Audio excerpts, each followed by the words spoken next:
Welcome to Magical Books for Kids, a podcast sponsored by Magic Everywhere, Inc., a company based in Florida.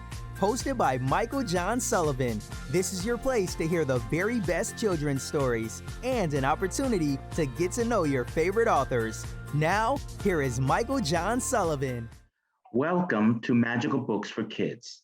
I'm Michael John Sullivan. Again, thank you for joining us for another edition. Magical Books for Kids is sponsored by MagicEverywhereInc.com. It's a company based in Kissimmee, Florida. Our podcast is free on all platforms, and it could be heard every Wednesday. We are honored to have children's author Deborah Hunt.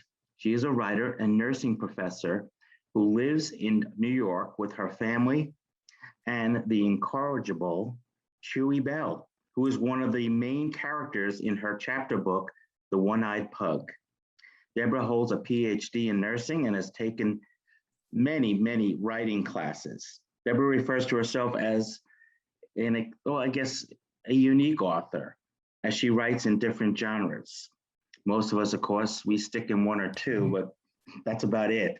She published her first award-winning children's book, Same Inside, Different Outside, and The One-Eyed Pug in 2017. She has also published 2 middle grade school grade books, an activity book, a self-care book, and a picture book biography on the legendary Dale Earnhardt. She has also co-authored that book with Scott Murphy. Deborah is thrilled to share that Hearn Publications will be publishing several of her children's books in 2021 and 2022, and Clear Fork Publishing will be publishing her chapter book. She loves the beach, hiking, painting, gardening, and dancing, and puppies. One day, she hopes to own a farm filled with rescue dogs, a horse, some chickens, and a couple of goats. So she's shooting for all those big goals in life, for sure. Deborah, welcome to Magical Books for Kids. It's a pleasure to have you here. Thank you, Michael. It's a pleasure to be here. And I truly am an eclectic person on all fronts. Yeah, I was going to say, a lot of people just stay in one particular genre or maybe stray a little bit outside the genre once in a while, but very few authors do, as you said, do what you do. So let's first talk about your childhood. What were some of your favorite childhood books that you remember? So, Dr. Seuss, of course, was big during my childhood. And so I did love Green Eggs and Ham. Yeah, sure. There were Go Dogs Go. I don't think that was him, though. But that was another one I loved. And then because my name is Deborah and many people call me Debbie, when I was younger, my aunt had an uncle found a book about it's all about Debbie. So that became a favorite. And and then Goodnight Moon and 10 Apples on Top. So had lots. And then as I got older, I loved Nancy Drew books. I still have my collection upstairs, somewhere in the attic.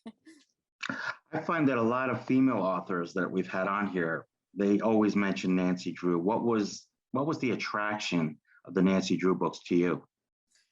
Well, I think the characters had a lot of depth and solving the mysteries. They were all unique. So the writing was, so intriguing. Like it was a page turner kind of, if you will. And the characters were a bit older, but it kind of helped you kind of think about, oh, this could be me solving mysteries. And so I've always had a love of that. So I think that's why I loved her books. And, growing up, we didn't have a lot of money. And so, getting a book for, a present was really special. And then, exchanging books with my friends, because we all kind of love Nancy Drew. So that's great. So that was a little tradition that you developed as a child, and as you got older, I'm sure that the tradition stayed with you about exchanging books. And sometimes I go back and I reread my Nancy Drew books. That's great. That's wonderful. Now, was there a particular author that inspires you when you were younger, not just to read more, but to also perhaps think about writing? So oh my gosh, I'm gonna have Beverly Cleary Mm.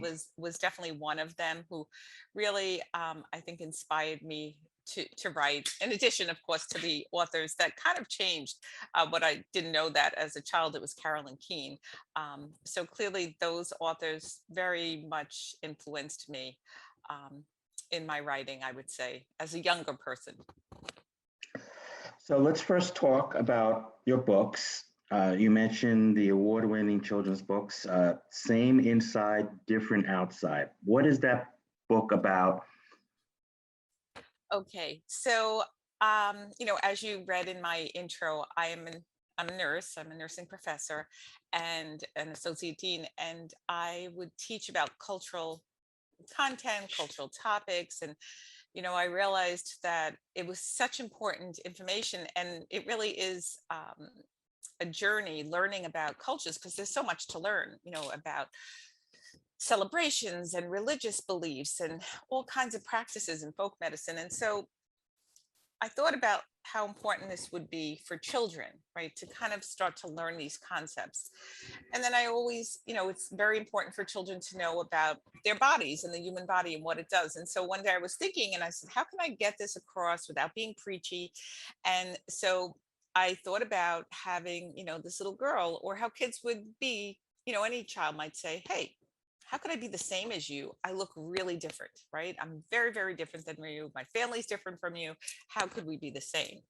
And so I started thinking, and my idea came up was to kind of share it through a lesson of the human body. And I really, strive to make the characters in the book diverse.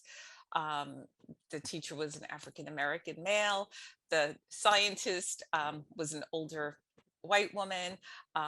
Then the skeleton is a big giant skeleton named Mr. Bones. And so it became this kind of like fun way to just teach a little bit about the human body and how we're different and the same. And it's okay to be different and it's okay to be the same. And so, but we really are more alike than different. That's a great, so it sounds like it has a really good educational bent, this particular book. It truly does. And, there is, of course, a little fictional component to it, but there is a lot of fact based in it. And when it came out in 2017, I went to, book events and schools. And because I'm a nurse educator, of course, my book readings would always be kind of peppered with facts about the human body and questions. And I have to say, the kids were really, very bright, very knowledgeable. So, when I would ask them about, what does the heart do and why is the brain important and what is the brain function? And they, for the most part, knew those answers. So that was really great. Hmm. Now, it says that you were a nursing professor. So you're teaching people how to become a nurse, or you're involved in the educational point for people who want to be nurses? Yes, yes. So I am in a college, and I'm more of an administrative role now, but for many years I was teaching, and I did nursing education in the hospital and then became a nurse educator in the college. And so now I do a little bit of teaching, but I do a lot more of the oversight of the program.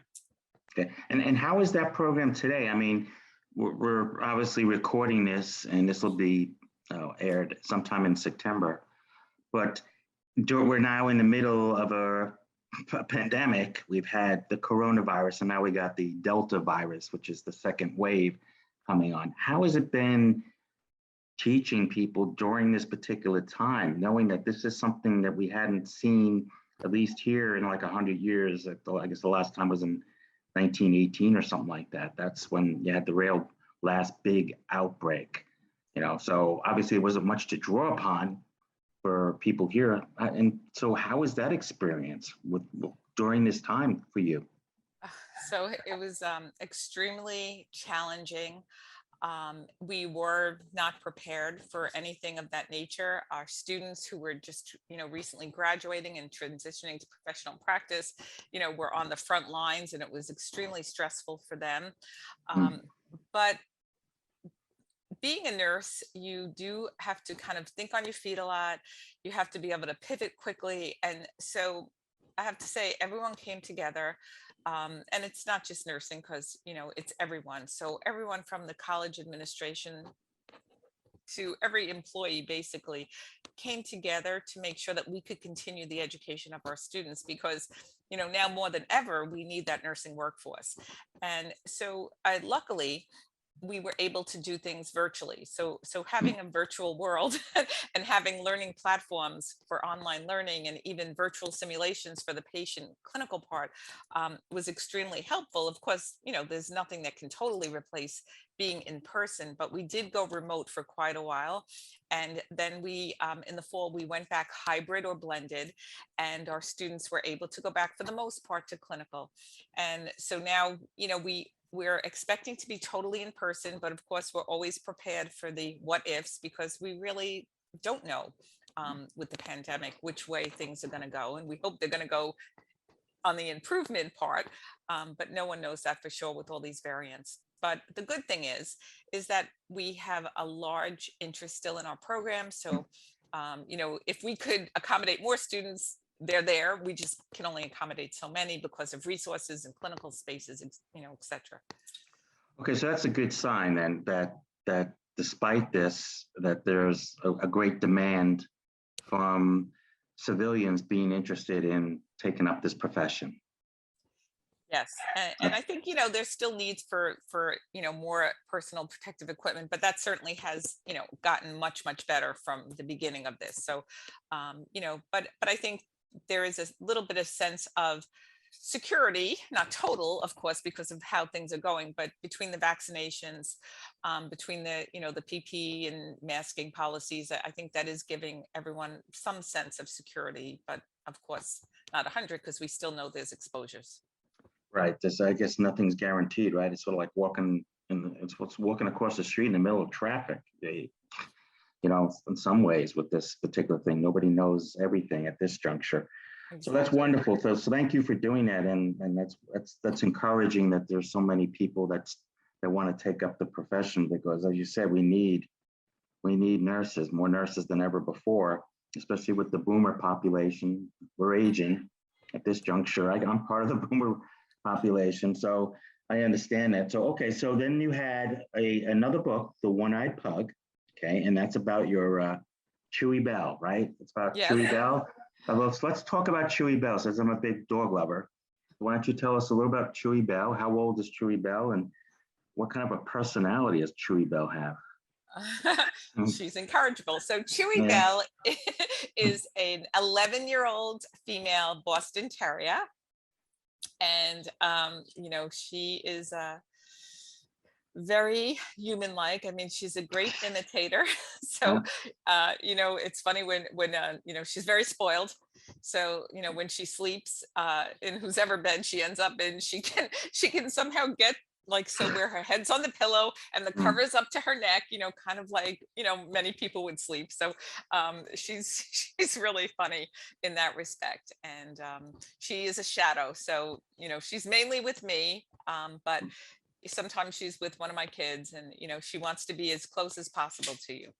That's wonderful. I mean, dogs I call them the angels on earth, and they don't. It's unfortunate. I wish they lived as long as we humans did, because I think this world would be a lot happier if that was the case. I think if everybody had a dog, this would be a much happier world in that sense.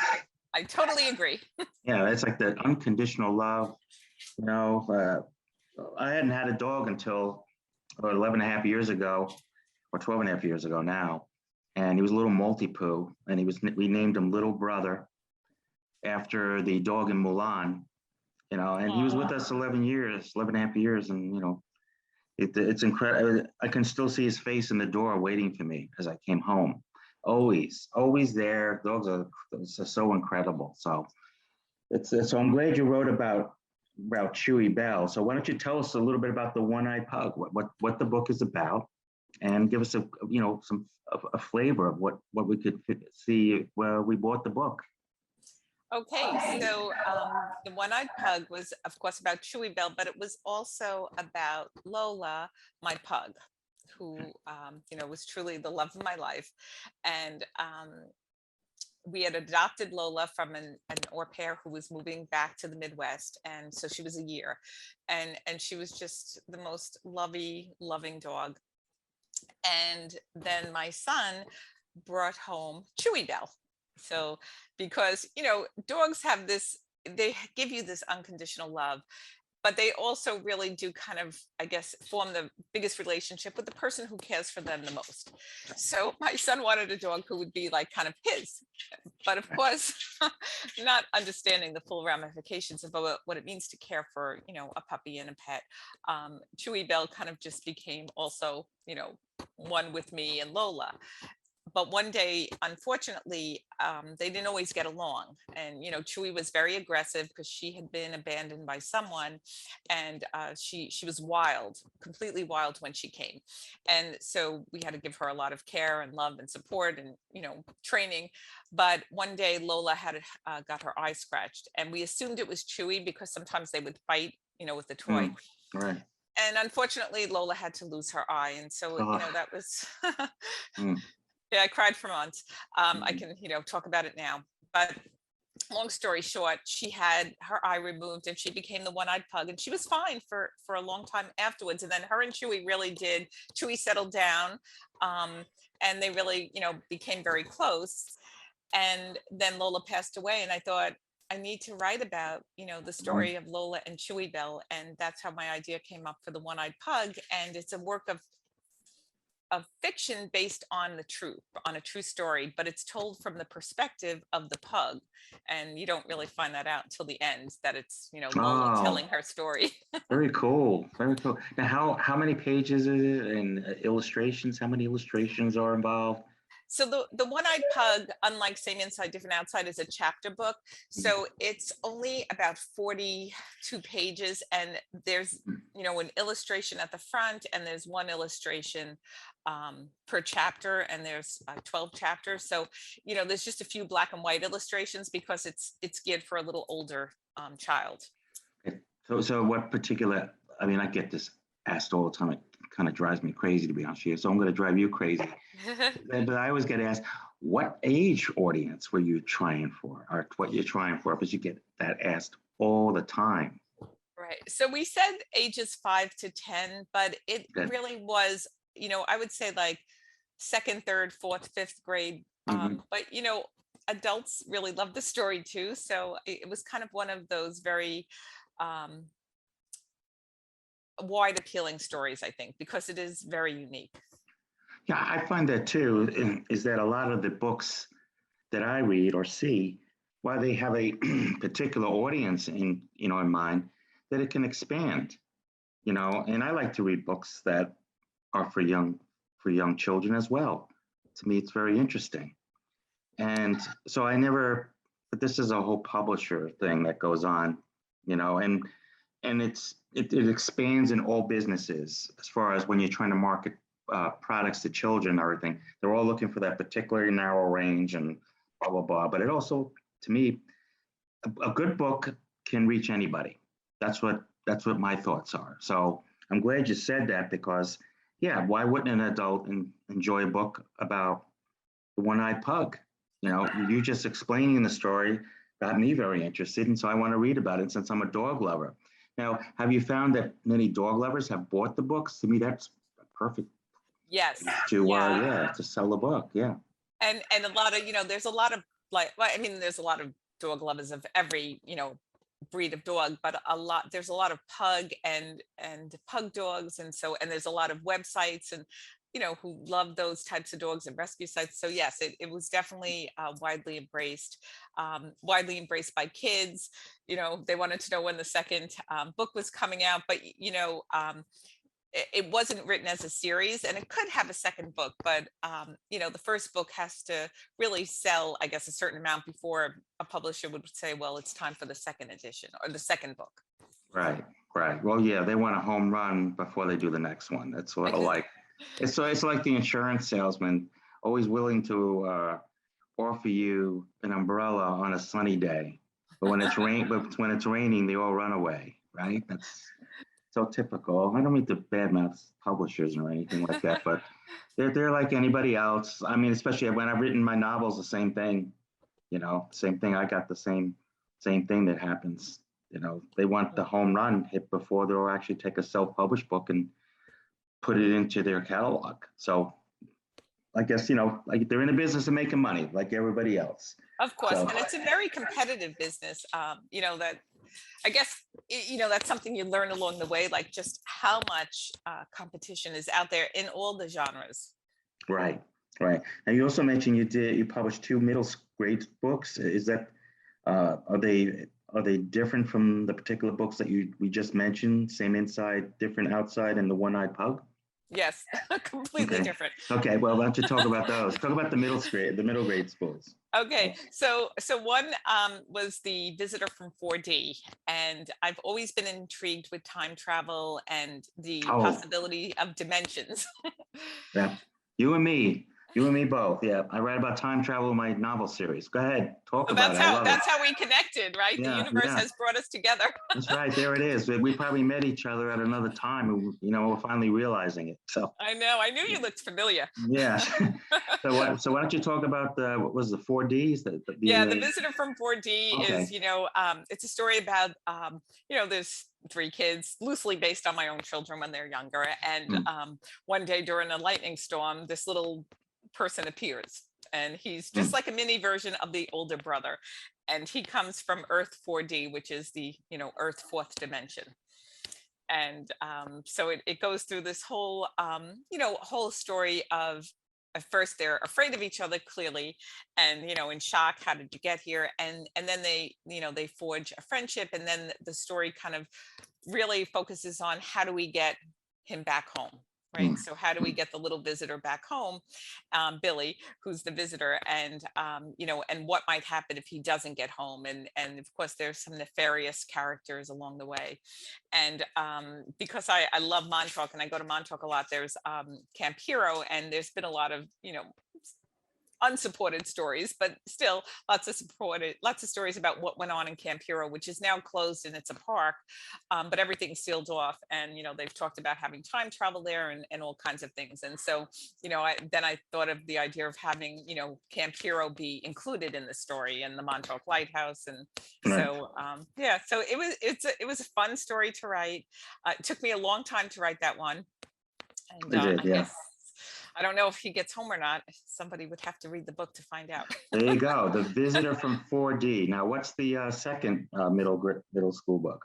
Okay, so again, being very eclectic and having lots of loves, I've always, of course, been enthralled with witches, and the Celtic Mm, witches, and the green witches. And so I had this idea of writing about a little girl named Hannah, who finds out on her 12th birthday that she comes from a family of witches, and then she may actually be a super witch with extra special powers. So at 12 years old, everybody in her family um, has powers of witches, and they do good things, of course. But then there's the super witches.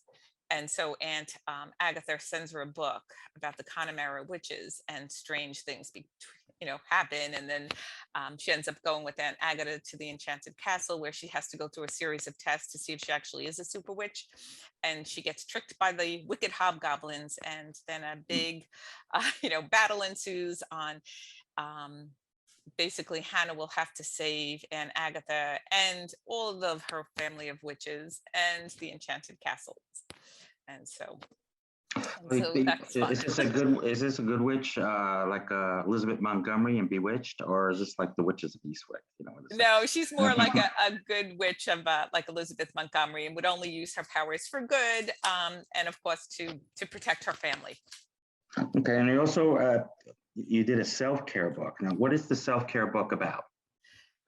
So again, switching gears, I've always, where I went to nursing school, I guess there was a big focus on integrative healthcare, holistic healthcare, and Mm, self-care. And so I kind of wanted to, and over the years, I've gotten more involved in it, and so has my daughter and my children, but especially my daughter.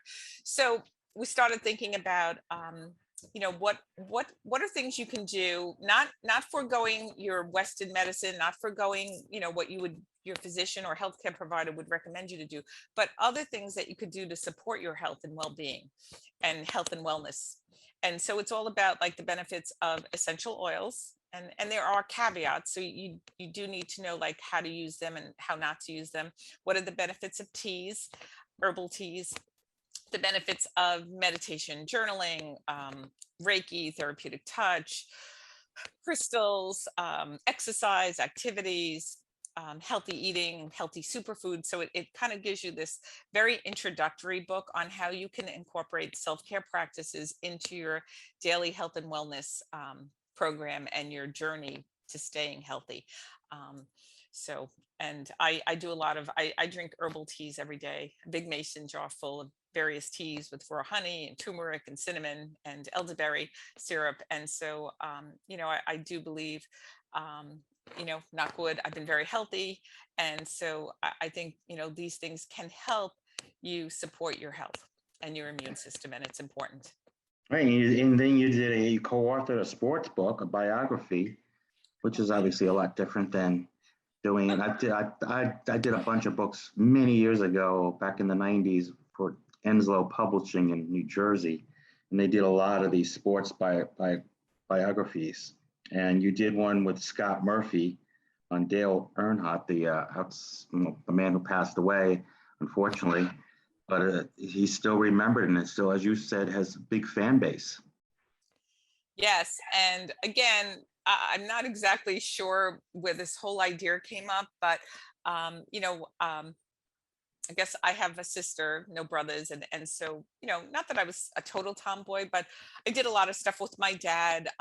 Watching racing was one thing, sports, was another thing. He taught me how to shoot marbles or whatever he called them, Emmys or something. But right. And so I guess at one point, I knew someone, and a cousin of mine was into car racing, and so I started thinking about Dale Earnhardt, and I just thought about him more and more. And I started going. I remembered how I watched the races with my dad, so I started watching NASCAR again. And then my friend Scott was a fan of Dale Earnhardt, and so one day I said to him, I want to write a picture book biography of Dale Earnhardt. Do you want to do it with me? And he was like, yeah, I'd love to do it. And so it was fun. It took us a while. It's a picture book biography. Okay. So it's only like 38 pages, but there is a lot of back matter. And it's so interesting that car racing started during the days of the Prohibition with the bootleggers who would kind of the Dukes of Hazzard. They'd race through the back roads and try to beat get to where they wanted to go with their moonshine. Right, exactly. And I'm sure they're doing that now somewhere. Somewhere. Sure. Yeah, right. So you also, you're going to be a busy author for the next couple years as well. And so you're publishing some children's books in 2021, 2022 under Hearn Publications.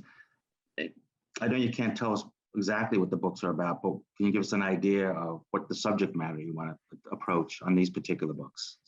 Yeah, so here's where I kind of went back to my picture book genre writing, because I do love picture books. I do love them so very much, and they're very, they're much harder to write than people realize.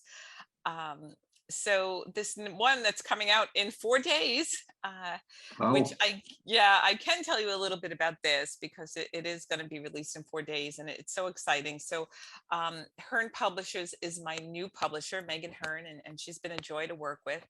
And so she's going to publish several, and I'll tell you a little bit about them, and then I'll tell you about my other publisher at Clear Fork, who's Callie.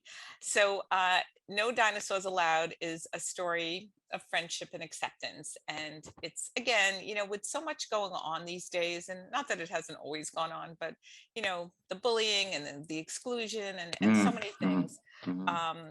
I've loved dinosaurs. And so I got this idea of, writing about this big giant, this big dinosaur who's a friend. He lives with Teddy and his family. Bobby's a little boy. Teddy's the big dinosaur. And, they're going to go to the party. And they're so excited, but then when they get there, the mom shrieks. And she's like, "You're just too big. You can't come here." And but Bobby won't leave his side because Teddy's his best friend, and so Bobby's going to stay with him. But then they try to go to other places, and again, Teddy's just too darn big, and they're not mean to him, but they won't accept him, and he starts to feel really sad. But Bobby will not leave his side. Okay. And then they go to the park, and things change at the park. So from the park, then things start to change a lot, and finally, people start to accept Teddy and realize that, just because he's big and different, he's still, he still can be included. And then you want to talk about your other publisher, Clear Fork Publishing. They're going to be publishing your next chapter book. What's the chapter book about?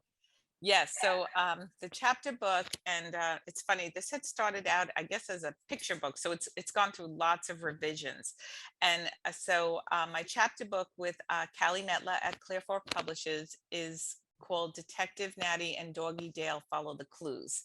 And it's about a little girl who's a detective. You know, my love of Nancy Drew comes back. And Doggy Dale, who actually is a ghost. So he is a Spinoni. He's an Italian hunting dog, and he's a ghost dog. And he used to solve mysteries with her grandparents, who were famous detectives, you know, back in the early, like, 1900s. Okay. And so now the two of them are going on like this adventure of solving mysteries. So it's a very unique chapter book, because within this book, there's 4 mini mysteries in the chapter book. And so, you know, they all involve different diverse characters, because one of my focuses always, and you know, whoever reads No Dinosaurs Allowed will see the differences. So I wanted to jump back to that one for 1 second. Is that in this book, Ashley Haynes was my illustrator, and she really did a great job, and we collaborated a lot. And so it was important, you know, for all the kids to be diverse, and the characters, they're very diverse. But on top of that, Megan Hearn from Hearn Publishers has a campaign called Princesses Like Me and Princes Like Me. And basically, this book, No Dinosaurs Allowed, it's the first one in her publishing history that's going to be in this format. There's different versions. So there is the same characters, but Bobby, who's the little boy, who's the main character, he changes. So in one book, he will be an African-American boy. And then in one, he'll be European Caucasian. And then in one, he'll be Hispanic Latinx. Wow. And so it's very, very, very unique. And then all the characters within the book are very, you know, diverse too. So, you know, so this way, you know, every child can kind of see themselves within the book. I think it's important for them, you know, to look and say, oh, okay, I can relate to this character or that character, or, you know, whatever. Right. So where would people find these books? First of all, you said it's coming out in 4 days. By the time people hear this recording, it will be out. Oh, that's right. Yes. This will be broadcast in September. I believe September 9th is the time frame. But so it's going to be out. So people, you don't have to worry about waiting for the new book that's coming out. But you also have, you know, same inside, different outside, the One-Eyed Pug. You have your middle school books as well, the Visitor from 4D as well. So there's so much they can access. Now, what's the easiest place for readers to find, and parents to find your books? Okay, great. And I just wanted to add that Hearn is also publishing next year, though, Booch the Pooch, which is a really darling picture book, and Brave Dave, which is another fun picture book. So they'll have those too. So my books you're going to be busy. You're going to be very busy. Yes. busy bee. And I also, I think I mentioned to you before we started recording, I now am represented by Dawn Dowdle of Blue Ridge Literary Agency. So congratulations. It's very difficult to get an agent. Congratulations. Thank you very, very much. I'm very excited. So she'll be submitting some stuff for me, but I can't talk about that yet. No. So the pressure's on Dawn. If she's listening, come on, Dawn, get going. Yes, Dawn. I have faith in you, Dawn. There you go. So you got the big shout out. So now the pressure's really on. So my books are available. You know, sometimes you're lucky and they come, you know, they go into the bookstores, but they're available on Amazon, Barnes and Noble. They're in Target, Walmart, in so many book distributors, and they're in Amazon, like in different countries. No Dinosaurs Allowed is available as an Audible book, a Kindle, you know, ebook, a paperback, and a hardcover, I think. So it's available in 4 different versions. And so, you know, there's something for everybody. And you can listen to a sample of the Audible currently on Amazon. That's great. That's a great promotional device. So if people just Google your name, they will find you. They put in author Deborah, Deborah. I know it's spelled different ways. Hunt, H as in Harry, U-N-T, Deborah Hunt, a writer and nursing professor who lives in New York, but would rather be at the beach from what I can see. Yes, yes. I love the beach, and I was just out on Montauk last week, and I wrote 2 new picture books, and so Isn't the beach inspirational? oh my gosh, I Yes. said if I could live there, oh my gosh, I'd probably be, writing a book a day, maybe. I don't know. I wrote my second novel, and I consider it my best one, called Everybody's Daughter. I wrote it at Crab Meadow Beach in Northport, Long Island. I was Ah, there, when I was living on Long Island. I lived on Long Island for 30 years. So I came down to Florida, but I spent a lot of time at the beach writing. And you're right, it inspires you, the atmosphere and everything, the smell, the ocean, children laughing, coming down a slide. It just brings you into that whole different world. You close your eyes and you can take yourself time traveling. you But certainly can. well, thank you, Deborah Hunt, for joining us here on Magical Books for Kids. You can hear this podcast every Wednesday, and it's free on all platforms, including Apple, Spotify, Google, YouTube, our website, magiceverywhereinc.com. So it's everywhere. You can find it for free. And we're so happy to have had you on this, and we're looking forward to more of your books. Deborah, thank you for joining us here. Thank you. I'm so appreciative of you inviting me on your podcast and to be able to share my writing journey. And lots of luck in your writing journey too. I know you've published a lot, and so it's very generous of you to do this to help other authors with their books and platforms. So It is thank my you. pleasure, and congratulations on getting the agent and our more books coming. That's a great accomplishment. So rah rah you. Remember Thank that. you very much. Celebrate you. Okay. So I'm Michael John Sullivan. Join us again next week for another edition of Magical Books for Kids, sponsored by magiceverywhereinc.com. We'll see you soon. Thank you for listening to Magical Books for Kids, a podcast sponsored by Magic Everywhere Inc., a company based in Florida, hosted by Michael John Sullivan. This is your place to hear the very best children's stories and an opportunity to get to know your favorite authors. Join us for another fun storytelling podcast next week.